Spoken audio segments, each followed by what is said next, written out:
cover tonight if we can get it all done at one time. I hope we can, but I make no promises.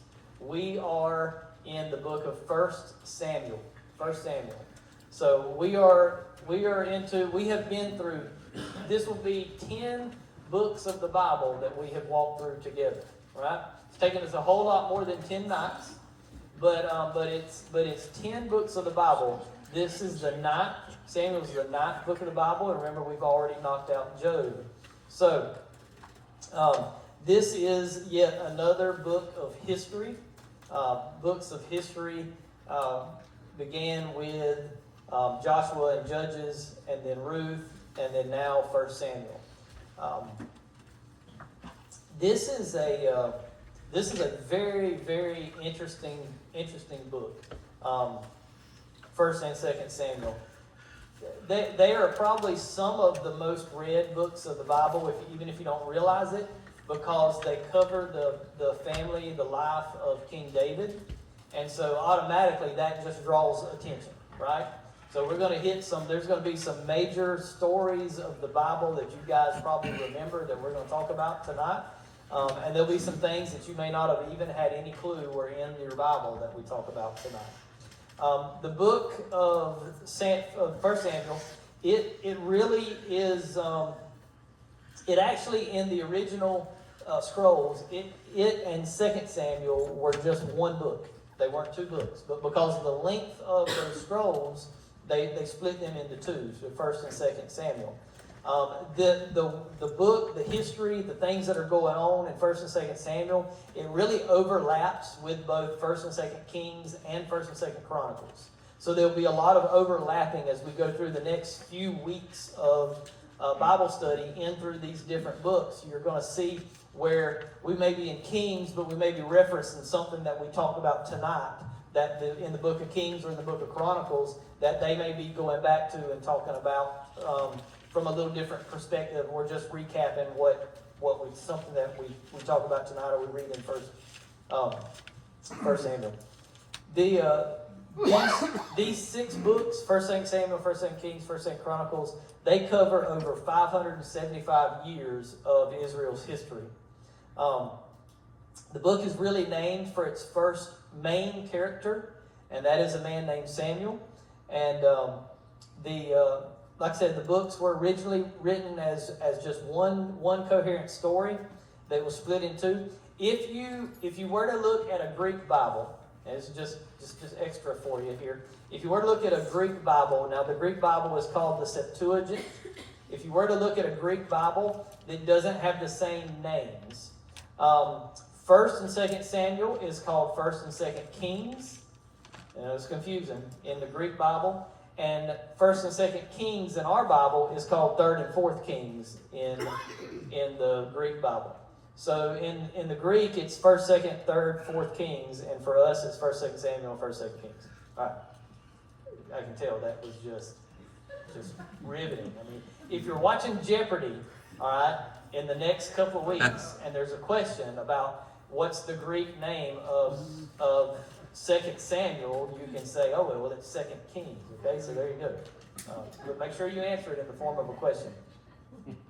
The book of Judges shows how Israel failed big time. Y'all remember that from a couple of nights ago when we went through the book of Judges? Remember seeing how Israel just failed, and how by the time of the book of Judges ended, that there really wasn't a big difference in the way the people of Israel lived versus the way the people around them, the Canaanites, lived. There just wasn't a big difference. They had degraded that far into chaos and into sin and evil. It was a time of just that moral chaos. Remember that the way that Judges ended, where it said that there wasn't a king in Israel at that time, and every man did right in what was according to his own eyes. And so keep that in mind, because now we get into a time where we see an answer to what the people were crying for. The story focuses on really 3 main characters, and those characters are Samuel, Saul, and David. But for the sake of the way we're going to break down 1 Samuel into 4 sections. The way for sake of that, I'm going to add one more character in there, and that character is going to be the high priest Eli. So we're going to have Eli, the priest, Samuel, the prophet, Saul, the first king of Israel, and then David, the second king of Israel, or the king that we know of, that we think a lot of when we think of the king of Israel. The key theme of the book is influence, and we'll see both good and bad influence as we go along. So this is our 4 sections we're going to do. We're going to do the priest and his protege. We're going to do the protege becomes a prophet. The politician becomes prideful. And then the poet becomes powerful. That's how we're going to break down the book. Are y'all ready? Sure. Okay. All right. Open your Bibles. Book of 1 Samuel, chapter 1. The priest and his protege. Priest and his protege. So, the book of Samuel opens up with this family who is devoted to God. It is a couple who are mainly talked about here, a man named Elkanah and a woman named Hannah. The Bible says in chapter 1, verse 1, Now there was a certain man of Ramathaim, Zophim, of the mountains of Ephraim. His name was Elkanah, the son of Jeroham, the son of Elihu, the son of Tohu, the son of Zuph, the son of an Ephraimite. And he had 2 wives. The name of the one was Hannah, and the name of the other Peninnah. Peninnah had children, but Hannah had no children. So that's where we start. We start with this couple, Elkanah and Hannah, and then Elkanah also has another wife, and her name is Peninnah, Panini sandwich. I don't know. So what we see here right off the bat is that we're going to see that Hannah is kind of the favorite wife, the main wife, but she cannot give Elkanah children. And so Panini, she does have kids, but she's got this kind of wicked side to her. She's kind of the evil stepmom, I guess maybe you might kind of say. And she makes fun of Hannah because Hannah can't have kids. And this just really weighs on Hannah. She's upset. In verse 8, we see the most husband thing that a husband could ever say to his wife and be, that husband, right? The Bible says, Then Elkanah, her husband, said to her, Hannah, Why do you weep? Why do you not eat? And why is your heart grieved? Am I not better to you than 10 sons? Somebody was sleeping on the couch that night, right? If she could have had kids, there wouldn't have been no trying that night. Okay, that was really horrible. The way the dude, not what I said, the way the dude said that, and so somebody can laugh. It's okay. It's okay. Thank you. We'll have to work that out later. So Hannah goes before the priest Eli. Now, do y'all remember Eli? Eli the priest. He is. Eli was. Oh shucks. He is. Is he the grandson of Aaron? Right. Yeah. So Eli's grandson of Aaron, or great grandson of Aaron, one of those great grandsons. He has 2 kids. His 2 kids are Hophni and Phinehas. And so Hophni and Phinehas, and they are absolutely the worst set of priests that they could have. So Hophni and Phinehas, they're doing all kinds of crazy stuff, like they're having adulterous relationships with women who are supposed to be coming to bring stuff for sacrifice. They're eating of the food, the meat that's supposed to be cooked and then sacrificed. They're taking stuff that doesn't belong to them. They're just evil. They're evil guys. Their heart is not set on God. They're set on what they want. And Eli, although Eli is a godly priest, Eli never does anything about his sons except to basically say, "Man, I wish I wouldn't do that." That's the extent that Eli is like disciplining or his sons. He needs to be kicking them out, saying you're no longer fit to be a priest, but he doesn't. So Elkanah and Hannah, they come to worship at the temple. Hannah comes in and she is just praying her heart out to have a son. She's telling God, I'm going to make a vow that if you give me a son, I will give him back to you. She's praying all these things, but she does like a lot of us do. She's praying and moving her mouth, but no sound's coming out. So she's just mouthing the words, praying to God, just pouring her heart out to God, but she's not saying it out loud. Eli sees her and he's like, this woman is drunk. She is in the temple praying and wandering around. She's drunk. And he tells her to go home. And so then she says, no, I'm praying and I'm asking God for something. Well, God hears her prayer and allows her to have a child. Skip ahead to verse 20. Verse 20 says, so it came to pass in the process of time that Hannah conceived and bore a son, and called his name Samuel, saying, because I have asked for him from the Lord. And then let's read to, go down to 27 and 28. Hannah says this, for this child I prayed, and the Lord has granted me my petition which I asked of him. Therefore I also have lent him to the Lord. As long as he lives, he shall be lent to the Lord. So they worship the Lord there. Now, I thought this was pretty cool because Hannah, she had this request from God to have a kid, to have a child. God hears her prayer, hears her vow she makes, and answers her prayer. And then she is more concerned about keeping this vow and the spiritual emphasis that she wants on her son, Samuel, than she is about anything else. Now, she decides she's going to keep him until he's weaned. And we all, if we've had kids, we all kind of know what that word means to us. But in the time that's going on, that would mean that the child was anywhere from 3 to 5 years old. So she kept Samuel till he was anywhere from between 3 to 5 years old.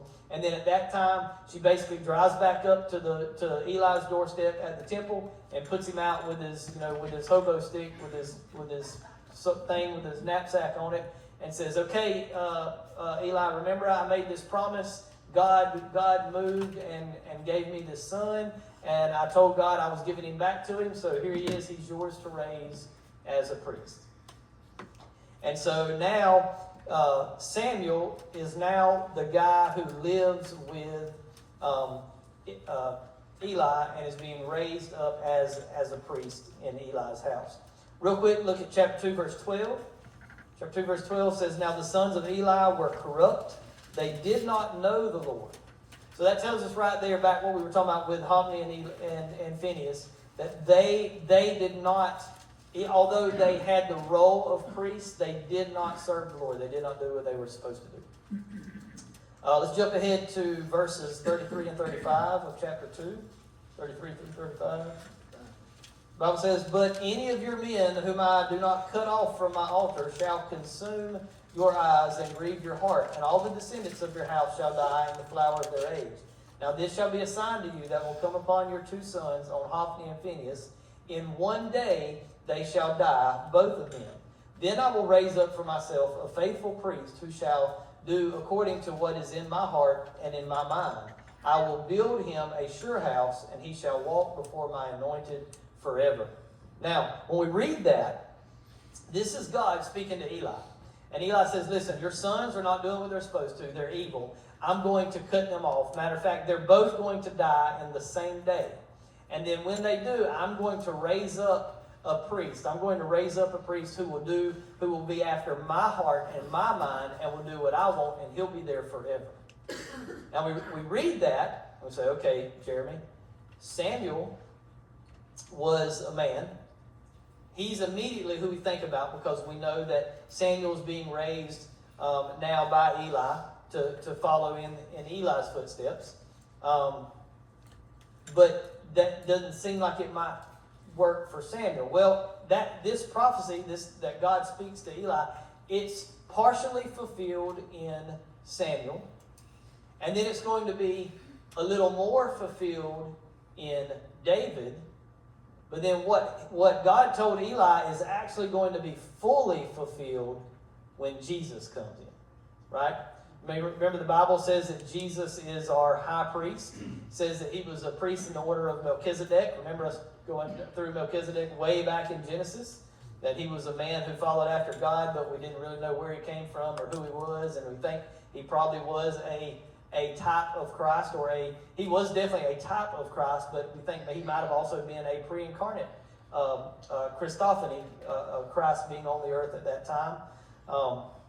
And so I just thought that was cool when I read through that. I was like, man, this is, immediately we think of Samuel, and then it's like, well, no, David probably fulfilled this, and then no, actually it was fulfilled in Jesus. All right, chapter 3, verse 1. The Bible says, now the boy Samuel ministered to the Lord before Eli, and the word of the Lord was rare in those days. There was no widespread revelation. Now that's important. That's important to hold on to right there. At this time, remember, this is straight out of Judges, right? I know we've had a book of the Bible that we've studied in between Judges and tonight, but that was Ruth, and Ruth was happening in the middle of the time of Judges. And the time of Judges goes through, everybody's doing what's right in their own eyes. They're not following the Lord like they're supposed to, except for these small pockets of people here and there. And then now we get this word from the Lord that says, the boy Samuel ministered to the Lord before Eli, and the word of the Lord was rare in those days. There was no widespread revelation. That's pretty important, because it tells us that God wasn't just out there readily speaking to his people, readily talking to him through his word, readily going and sharing with them and giving them these things. It was not happening that often. God was not close to his people. It made me think of a specific time in the future in particular. Did anybody else get that vibe? Anybody else have any idea what I might be talking about? Maybe the time prior to the New Testament, but following the exile and return. So between our testaments in our Bible, between the Old Testament and the New Testament of the Bible, there's 400 years. 400 years goes by between the ending of the Old Testament and the beginning of the lineage of Jesus, the beginning of that time. During those 400 years, we're basically told that God did not readily speak to his people at that time. And it kind of makes you think that, like when Zacharias saw that angel in the temple, when he went in there to tell him that he was going to have a son, was going to have John the Baptist, that might have scared him to absolute death, because these things weren't happening like this during this time. There wasn't just the free flow, God talking to his people like he did in the time of setting up Abraham and his people, or an angel of the Lord visiting people like he did Sarah and Abraham and all that. That really wasn't happening, and people weren't into the Word and all like we are now, getting revelation from God or reading God's full revelation that we have here in his Word. Those things weren't happening during that time. And so what? Do what? We don't know. We don't know. I kind of wonder if it might be kind of like this, because this is kind of the same thing that's happening here.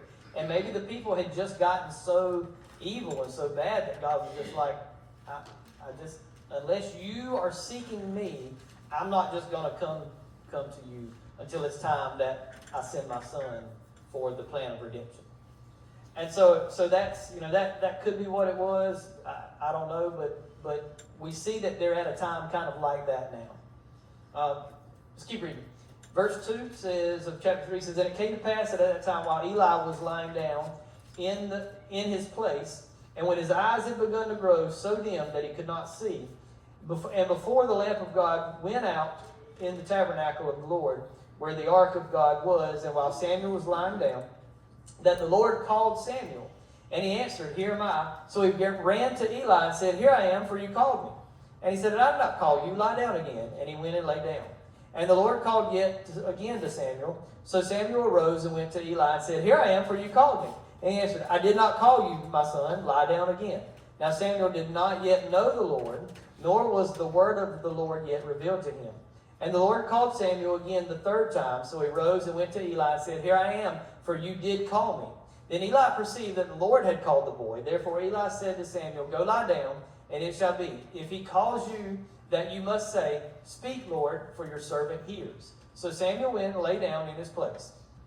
Now the Lord came in and stood and called as at other times, Samuel, Samuel. And Samuel answered, Speak, for your servant hears. Then the Lord said to Samuel, Behold, I will do something in Israel, at which both ears of everyone who hears it will tingle. Sometimes I wish God would say something like that to us, right? I'm going to tell you something that's going to make your ears tingle, so you know it's from me. But what he's saying here is, hey, I want you to listen to what I have to say. I'm going to tell you something that you're going to go. Now he does tell Samuel that Eli is going to die. And Samuel doesn't want to tell Eli that, but Eli kind of perceives, something going on like that. And so he tells him oh, and by the way, we're in the second section already. We're in the second section. The protege becomes a prophet. So did y'all get my wordplay there? So Eli was the priest gets the protege, gets Samuel. Now the protege, he's becoming a prophet. God's going to start speaking to him and using him to speak to the children of Israel. And so, skip down to verse 19. And the Bible says, So Samuel grew, and the Lord was with him, and let none of his words fall to the ground. And all Israel, from Dan to Beersheba, basically just saying all the area of Israel, knew that Samuel had been established as a prophet of the Lord. So now the protege has become a prophet. Go to chapter 4. Let me just kind of sum up chapters 4 to 7 for you here real quick. Chapters 4 through 7. So Phinehas and Hophni, not Phinehas and Ferb, Phinehas and Hophni, they are still. Eli did not get rid of them. They are still the priests. About this same time, the Philistines have now become a power that has gained ground in Israel. They're becoming the main enemies and rivals of God. Now, this happened because the children of Israel did what? They didn't drive them out. They didn't drive them out, clear them out, along with many of the other groups. But now the Philistines are becoming like the main antagonists to Israel at this time. And so they're going to war. And Phinehas and Hophni have this plan that, you know what? If God's presence is in the ark, and we want God to fight for us, He's our token, He's our trophy, He's our good luck charm. We're going to go get the Ark of the Covenant, and we're going to bring it out to the battlefield while we're fighting. And I think as long as we have it out there, we'll win the war. So they take it out there to the battlefield, and lo and behold, guess what happens? They lose. They lose the battle. Phinehas and Hophni both get killed on the battlefield, and they're priests. They're not even supposed to be out there fighting. They get killed on the battlefield, and the Philistines capture the Ark of the Covenant. They take the Ark of the Covenant and go put it in their temple and put it at the feet of their false god statue called Dagon. Now, while this is happening, a messenger goes to Eli and tells Eli, you're not going to believe what has happened. We've lost the war with the Philistines. Your sons have died in battle, and the Ark of the Covenant has been captured. About that time, Phinehas' wife is due to have a child, and she's about to give birth. Eli's leaning back in his chair. He gets, oh my gosh, what's happened? Falls back from his chair, falls and hits the wall, breaks his neck, and Eli dies. And then Phinehas' wife has a baby and goes through such travail in childbirth that it ends up killing her. It ends up taking her life. And one of the midwives say, hey, you're having a child. It's a boy. What are we going to name it? And she says, we're going to name this child Ichabod, which means the glory has departed Israel. And then she dies in childbirth.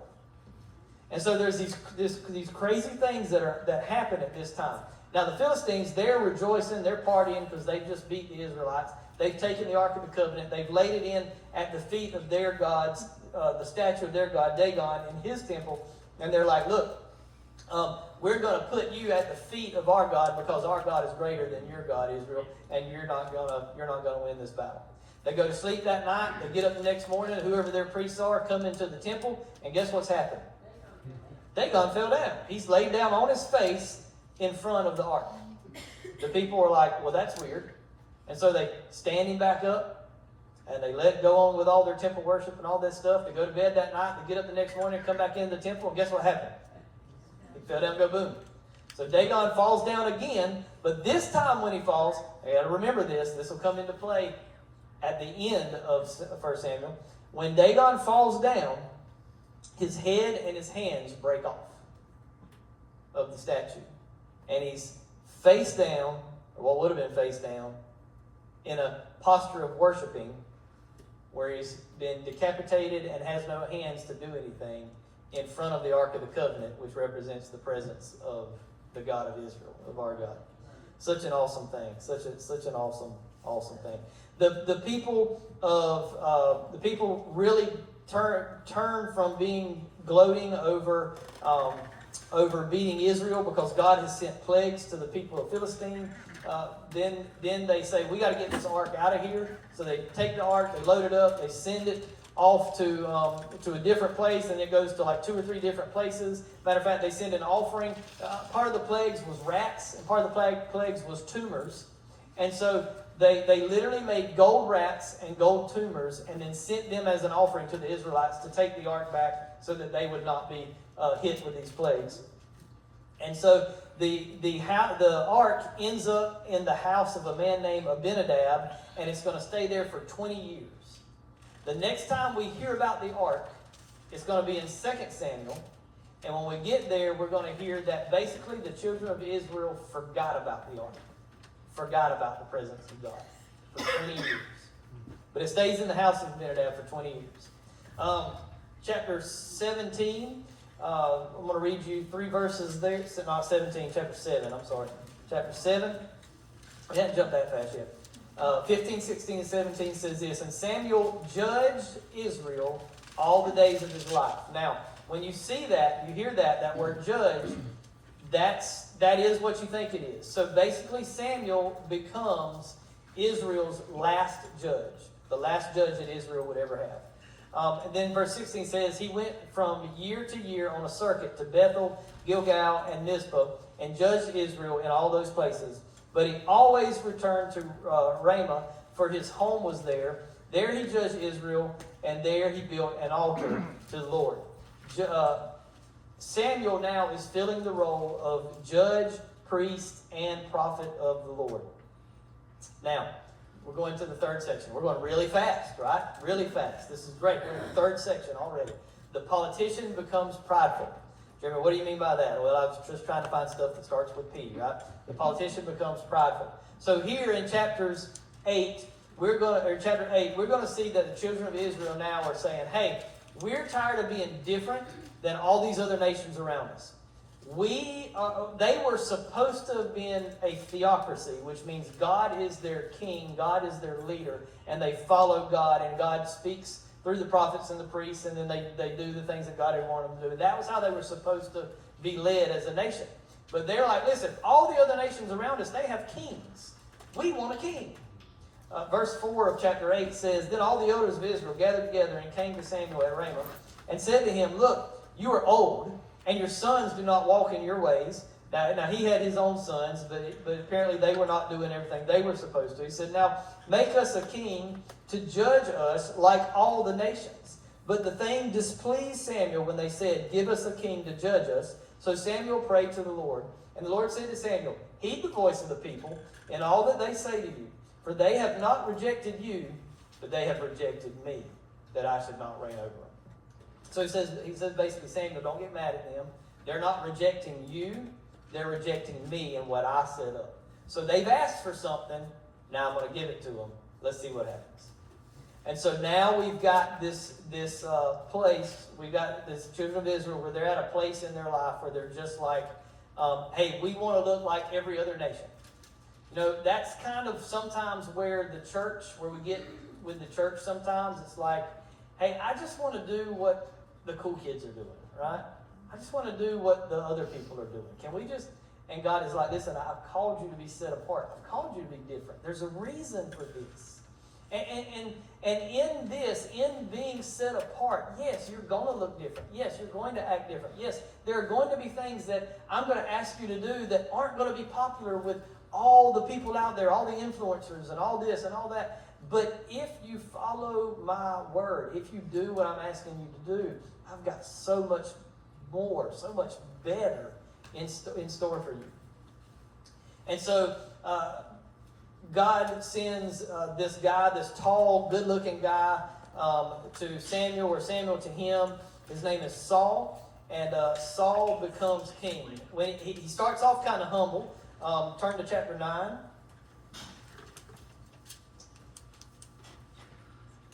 In chapter 9,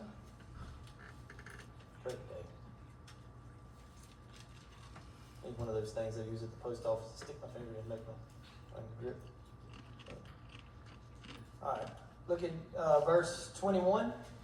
The Bible says, and this is when Samuel has talked to Saul about becoming king, and Saul answered and said, "Am I not a Benjamite, of the smallest of the tribes of Israel, and my family the least of all the families of the tribe of Benjamin? Why then do you speak to me? Do you speak like this to me?" What does that remind you of? Who that remind you of? David. David. Somebody that David's not on the scene yet. Think back to somebody we've already talked about. Who that reminds you of?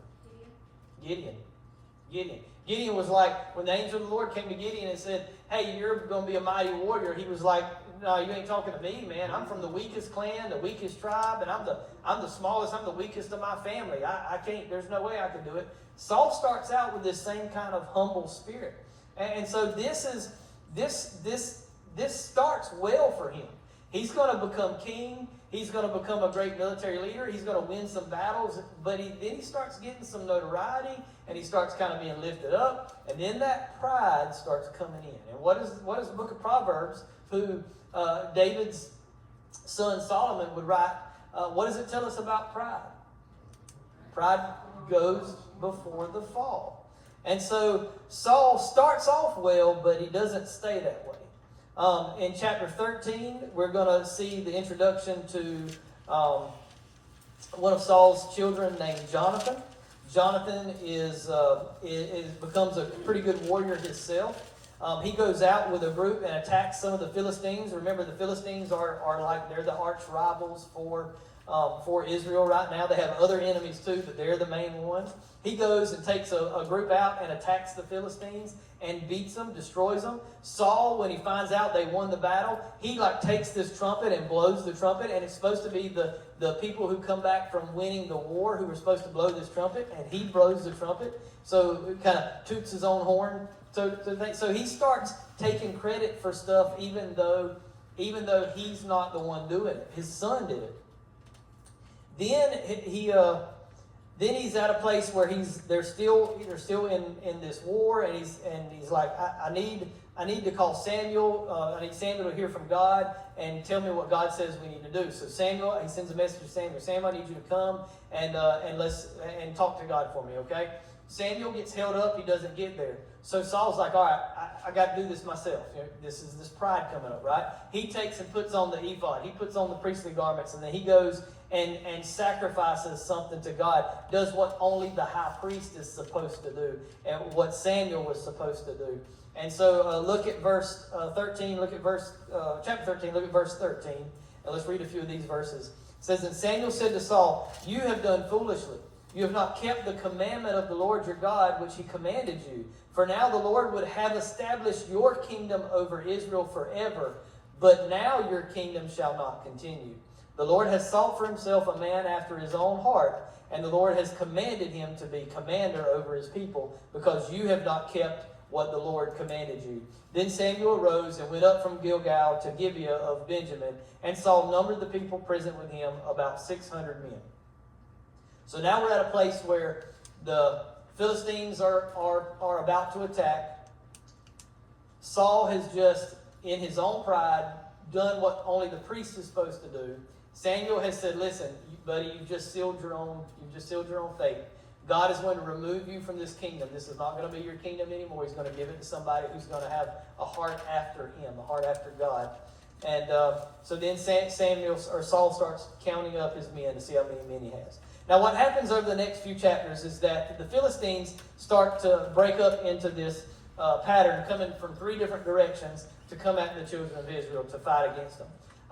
Saul gets all like worried about what's going to happen because of this whole situation that's happened with Samuel. He goes and parks himself under a pomegranate tree, and he gets to worrying about what's happening. In the meantime, his son Jonathan is like, you know what? I'm done with this. I'm not having this. I'm not going to cower down like my dad. He says, I'm going to go fight a garrison of these Philistines. Who's going to come with me? And he looks at his armor bearer. And now if I had been his armor bearer, I'd have been like, what are you talking about? Who's this we, Kemosabe? You know, I wouldn't have been, I would have been like, we're not going to go fight like 35 men by ourselves, just the two of us. But the armor bearer is like, hey, you say the word and we're going to go. And Jonathan's like, all right, let's go. So the armor bearer and Jonathan, they're going to take off. Now, here's the cool part in what was going on right now. The 600 men that Saul had, the children of Israel, they didn't have weapons right now. The Philistines had come in and raided them and attacked them, and they had like taken their blacksmiths and their people who would make the swords and the weapons. So all they had to fight with was like farming implements. Like that's all they had. And they had to go to the Philistines to sharpen them because they had taken their blacksmiths. And so they didn't have any weapons. There was no weapons except for Jonathan and his armor bearer. Jonathan's armor bearer, they go to where one of the garrisons of the Philistines are. They get there, and Jonathan says to his armor bearer, he basically prays, and he says, listen, we're going to leave this up to God. We're going to call out to these men, and if these men say, hey, come up here and fight us, then we know God is telling us to go up there and fight.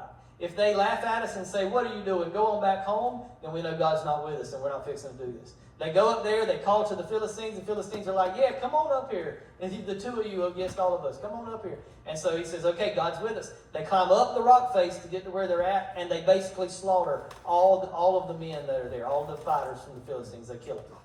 Word gets around that this has happened. People are excited.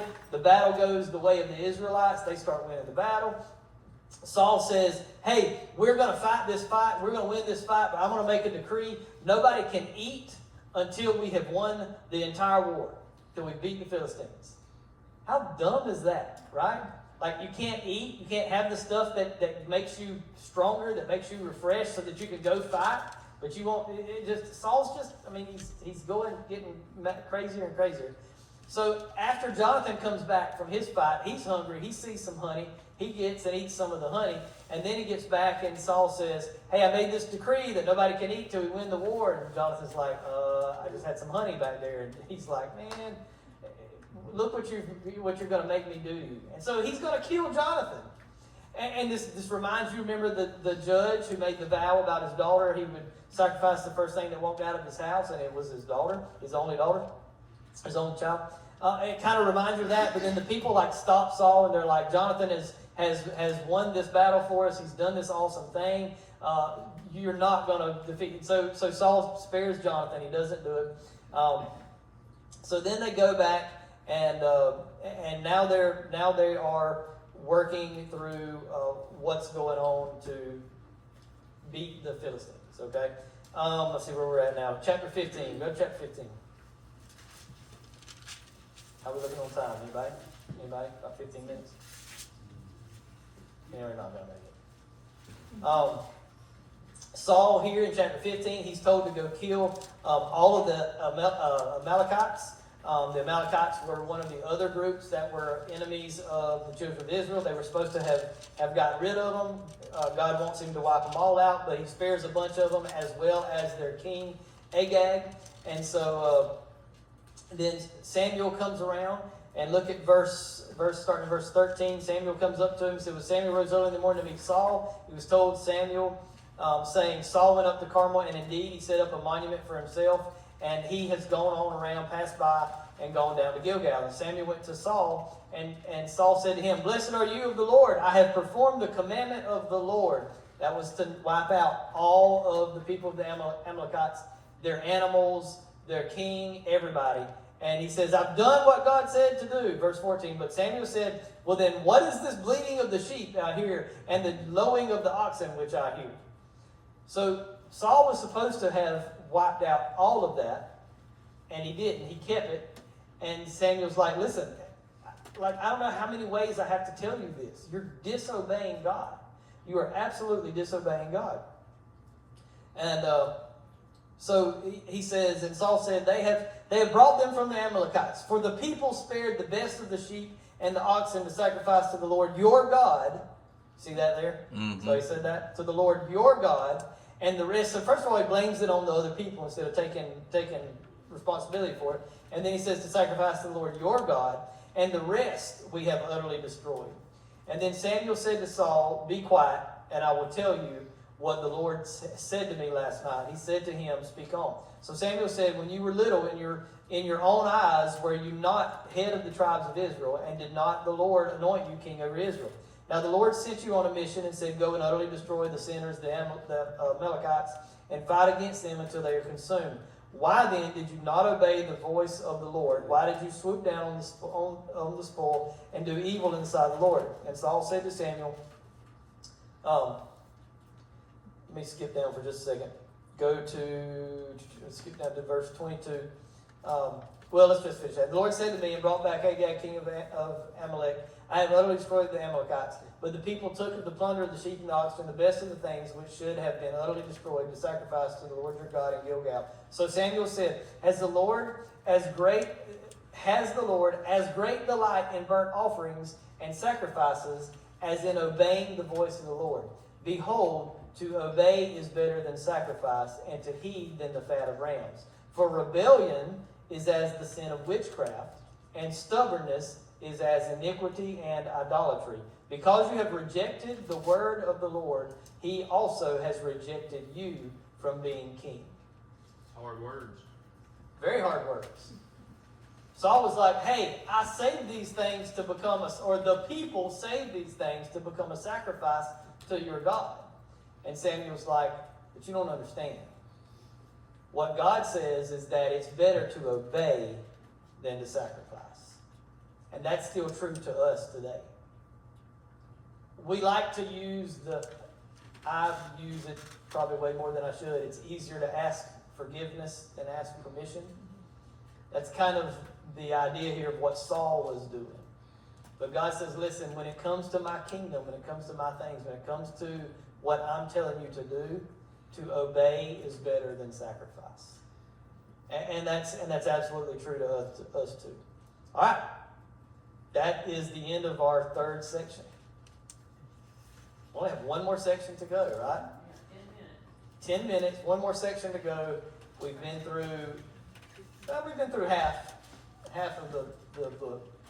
But there's a lot in the next half. Okay? Now, this is the fourth one. The poet becomes powerful. The poet becomes powerful. Why are you talking about a poet? Because whether you know it or not, you poet don't know it. No. But your feet show it. They're long fellas. Malcolm Buck used to use that one. Sorry, I had to throw it out. So he also said he was wound up backwards because his feet was smelling and his nose was running. So 10 minutes. In 10 minutes. I was like 10 minutes. It's not going to happen. Starting in chapter 16, we see David. David wrote so many of the Psalms. And I'm going to give you a list of the Psalms at the end of this that David wrote during this time, these last 16 chapters of 1 Samuel. We're not going to be able to read them. I'm just going to give you a list of them, right? So let's see how we can get through this. Chapter 16, David is anointed. Remember the story. He's out keeping the sheep. Samuel goes to Jesse's house. He says, hey, God has said one of your kids is going to be king. I've got to anoint them king. Bring him up here. He looks starting at the tallest, best looking one. God says, that ain't it. Goes to the next one. That ain't it. Goes to the next one. That ain't it. Goes to the next one. That ain't it. All the way down the line, God says, that ain't it.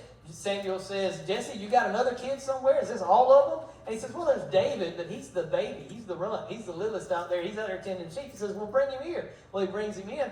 And so God says, that's the one. Remember, I don't look on the outside. I look on the heart. And so David is anointed as king as a young shepherd boy. He then later on, we find out that he has these really, really awesome harp playing skills.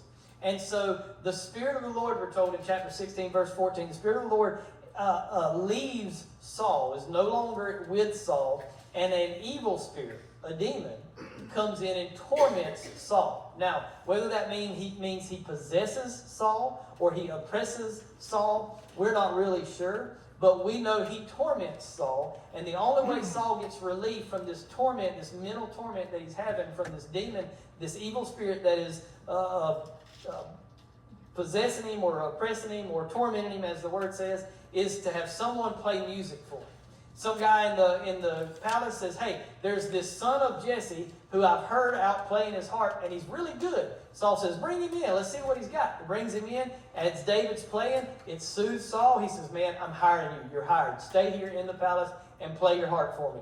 During the time he's there working for Saul, he also gets stronger, becomes older, becomes a great military man, and then starts going out and leading some of the military fights for Saul. In the meantime, though, while that early on they're out fighting the Philistines again. And just like how Jonathan went up and fought the one garrison of the Philistines are like, hey, we have this champion, and if you have a guy that can beat our champion, we'll just follow you. But if not, if we beat him, then we're going to take you guys and you're going to be our slaves and all. And so all the children of Israel are like shaking in their boots because these particular group of Philistines are huge. They're giants.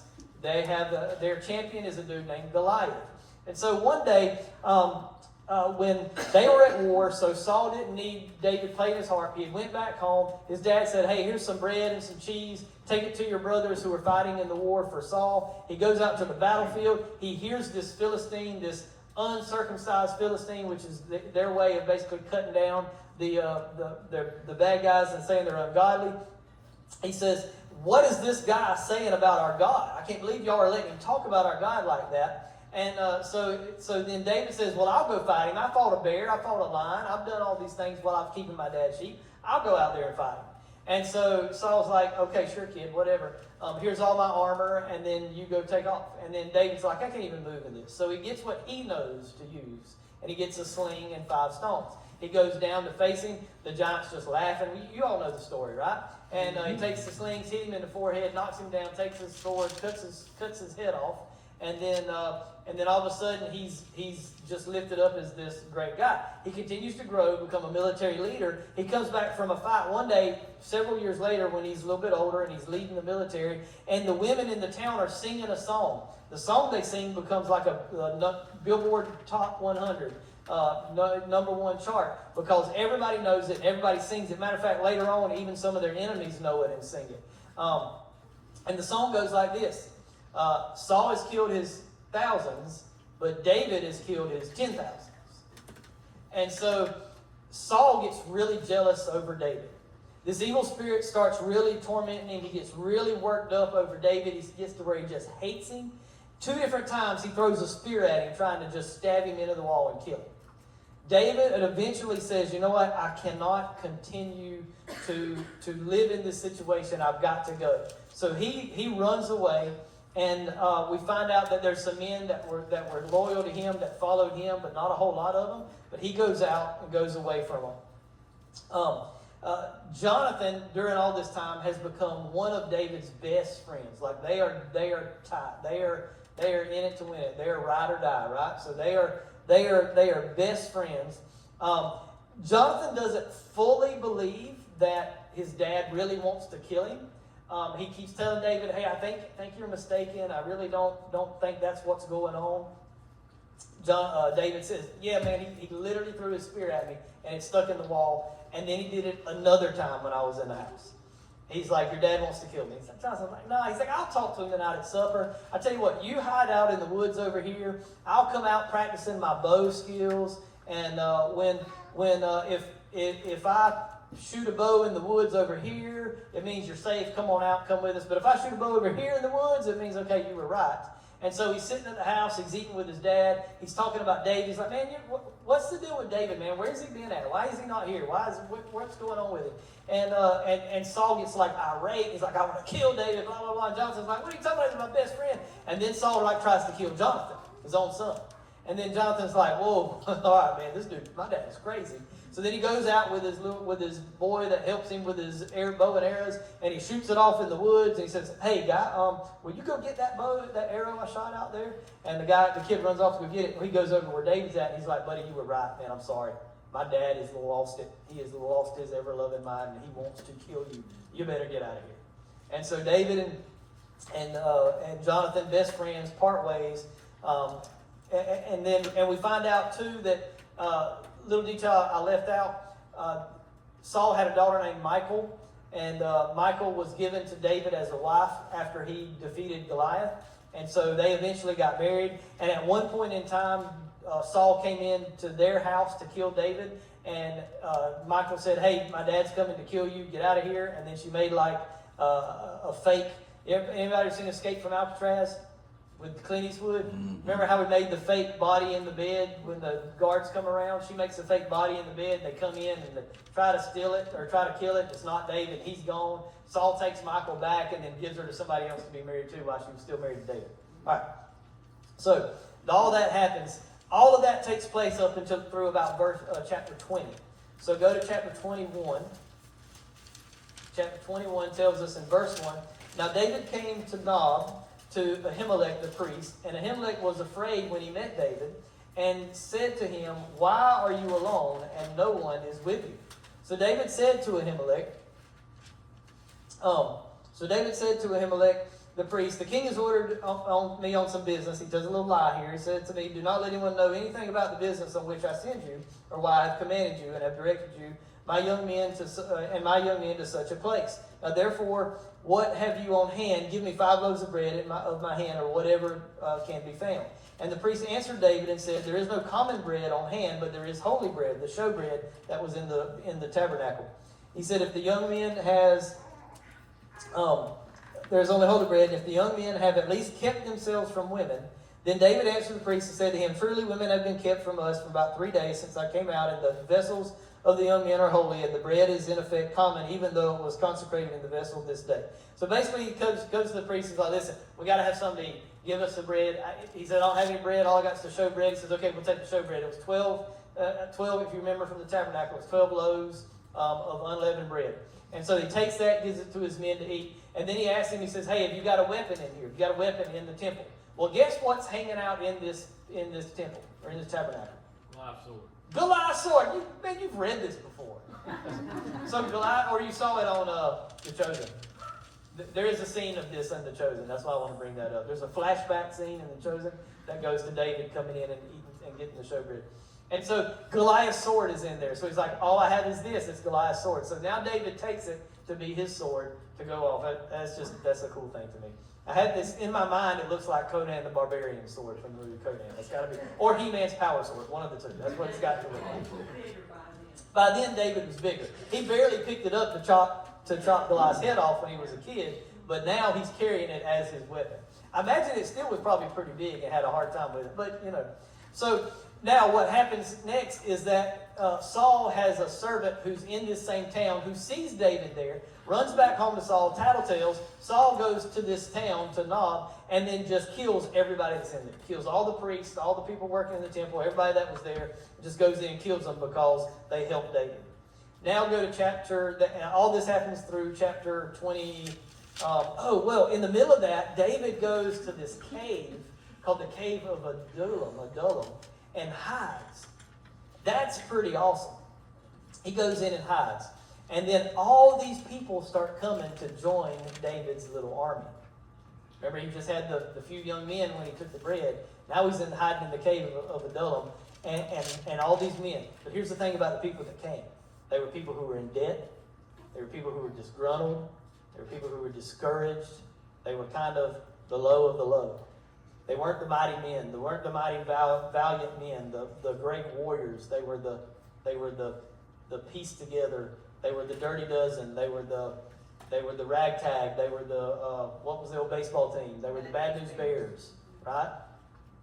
But during their time in the cave with David, because the next time we see them coming out of the cave together, they go out and fight and they start taking people out. During their time with David in the cave, they actually became mighty warriors. Now, whether that means that David taught them how to fight, whether that means that God strengthened them, or whether it means that they just grew during that time, they went into the cave, spending time with David, spending time with God as broken people, and came out as mighty warriors. When we get alone with God in our private time, when we get alone with God in the cave, we may go in broken and humbled and can't even open our lips to pray. But man, if we spend that time with God, when we come out of that time, when we come out of that cave, well, you're going to be a mighty warrior. You will be a mighty warrior of God.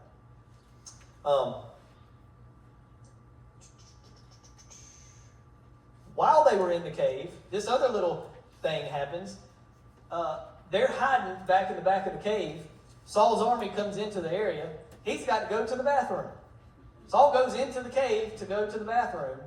And while he's there, David slips up behind him and cuts the corner off of his robe and then waits for him to get done and go back out with his guys. And then he comes out and he hollers at him and he's like, hey, man, why are you messing with me? He shows him the corner of his robe. He says, I could have taken your life, but I didn't. You're still my king. I still have reverence for you. You're the one that God anointed king. Saul temporarily repents when David does this, and he's like, David, I'm going to leave you alone. Now, this will happen a couple more times, but all that doesn't last very long, and he comes after him again. Chapter 25, we see that Samuel dies, and then there's this story, this story that happens there where David and his men they're again being chased by Saul. They go to this rich man's area named Nabal. Now, while they were getting there, the Nabal's shepherds had their flocks in the mountains, and David then protected his shepherds and the sheep. When he goes to Nabal, he sends a messenger to him, and he says, hey, go tell Nabal David needs some food and some water, some drink, something so that we can get through. Nabal was like, who is this David, and who is this Jesse, that is his dad? I don't know him. I don't have anything to do with him. And so Nabal basically says that, sends the messenger back to David. David says, all right, I got something for you. We finna come take everything you got, and I'm finna kill you. And that's what David said he's fixing to do. In the meantime, Nabal's wife, Abigail, she is a godly woman. She hears this. One of the servants tells her what's happened. She's like, oh, shoot. She gathers up all the stuff David wants, and she rides out there to him and says, hey, here's the stuff you wanted. Please spare us. My husband is not a godly man. He's, I'm sorry for his mistake or whatever. God calls, then she goes back home.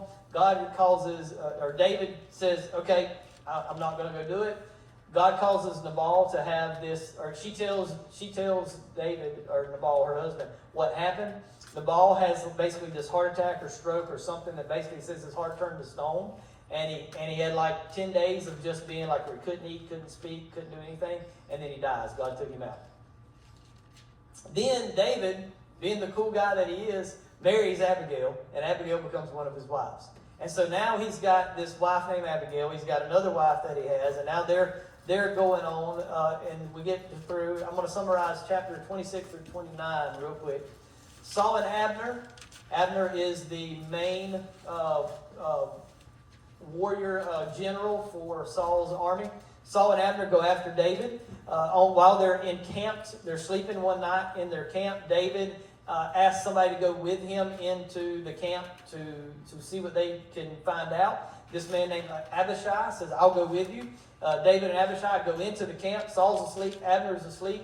Abishai says, hey, let me just go ahead and kill Saul. That way you don't have to worry about him anymore. He says, no, we're not going to mess with God's anointed. And so we're just not going to do that. So they take his spear, they take his water bottle, they go off away from the camp, they put the spear down, they hang the water bottle on it. He wakes him up from yelling at him, hey Saul, look, I could have killed you again. Second time, I'm just telling you, you're God's anointed. I'm not going to put my hand against God's anointed.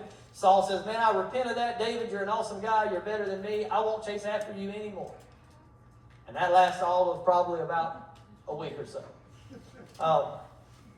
David and his men, then they go out and 600 men with David and their families. They go to the area of the Philistines. They go there for sanctuary, and they live there for over a year. David and his men become a bandit for the king of the Philistines. His name is Achish or Achish. Achish. Sorry, that's how you pronounce it. Achish.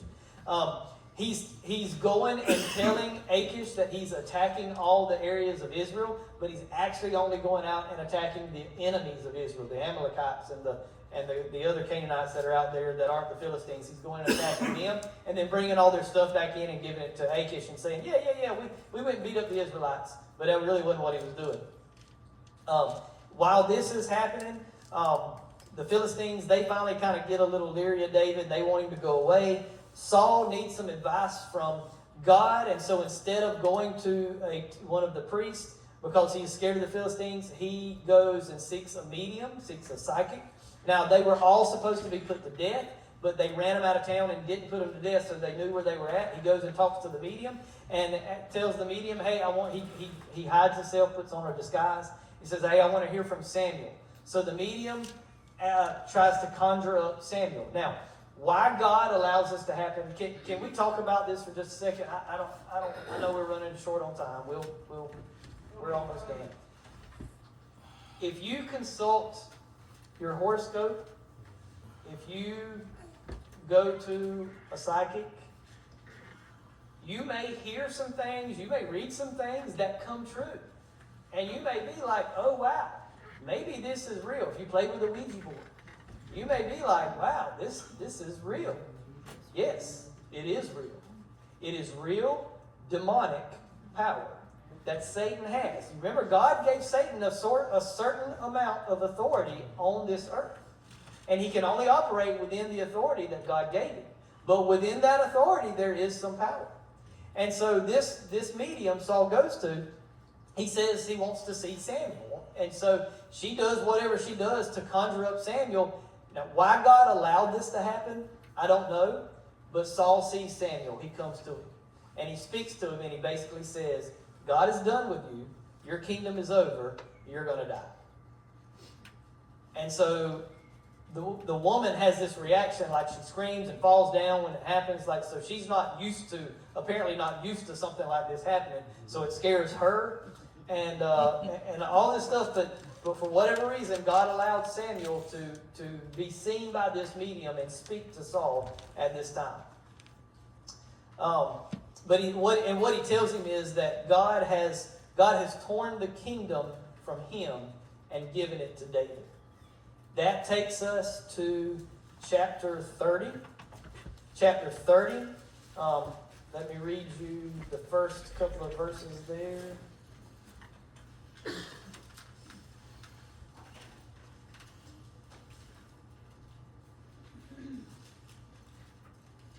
says, now it happened when David and his men came to Ziklag on the third day that the Amalekites had invaded the south, and attacked Ziklag and burned it with fire, and had taken captive the women and those who were there.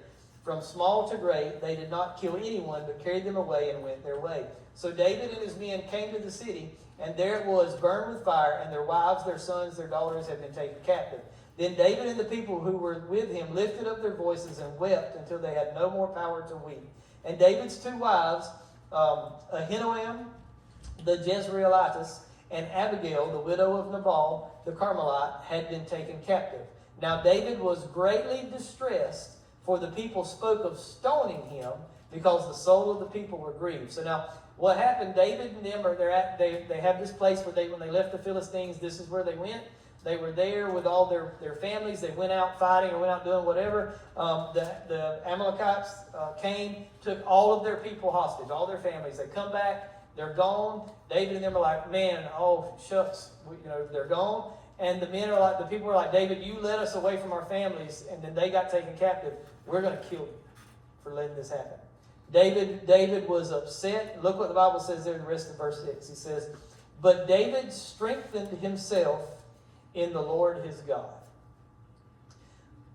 There are going to be times in your life where I'm not going to be there to encourage you and lift you up as your pastor. There are going to be times in your life when your mama or your daddy, that godly mama, that godly daddy that you have, or that godly husband or godly wife is not going to be there to strengthen you, to encourage you, to lift you up. There is going to be times where you are going to have to go to God and say, God, I need encouragement. I need you. I need to be strengthened in you. And you're just going to have to be you and him and He will give you that encouragement and that strength that you need. David goes and fights the people that took his family and gets them back. And verse 19 says, "And nothing of theirs was lacking, either small or great, sons or daughters, spoil or anything which they had taken from them. David recovered all." So after David spent that time with the Lord, strengthened himself in the Lord, he went out, he got all the stuff back that the enemy had taken, and got every bit of it. Nothing was left. Chapter 31, the last chapter in 1 Samuel, we have got a final battle between Saul and his men and the Philistines. And here we see the death of 3 of Saul's sons, including Jonathan, in that battle. Saul is wounded. He tells his armor bearer, "Hey, I am not going to be taken captive by these Philistines and killed by them and tortured. I want you to go ahead and kill me so I'm done." His armor bearer says, "Nah, man, I can't do it." And so Saul commits suicide, falls on his own sword, kills himself. And that is how Saul dies. The Philistines take Saul's body, cut his head off and his hands off, put him and his sons' bodies, pin them to the wall in their temple, and puts Saul's head on the broken head of their statue of Dagon. Remember way back in chapter 6, when the statue fell down and broke the head off? And that's where we leave the end of 1 Samuel. Now, hold on one second before you cut that off. Remember I told you this last section was called "The Poet Becomes Powerful." These are the songs that David wrote during the time he was in the wilderness, being ran off by Saul and going through all those things. At one point, he even went to one of his enemies, and when he realized that the enemies weren't going to let him in there or knew who he was and was going to kill him, he started acting like he was crazy and drooling in his beard and acting like he was mad. So they ran him away. David wrote Psalms 7, 11, 17, 18, 27, 31, 34, 35, 52, 54, 57, 59, 56, 63, 120, 121, 124, 125, 128, 129, 130, 140, 141, and 142. I'll send it to you if you want me to. Now, somebody turn to Psalm 142 real quick, and somebody turn to Psalm 56.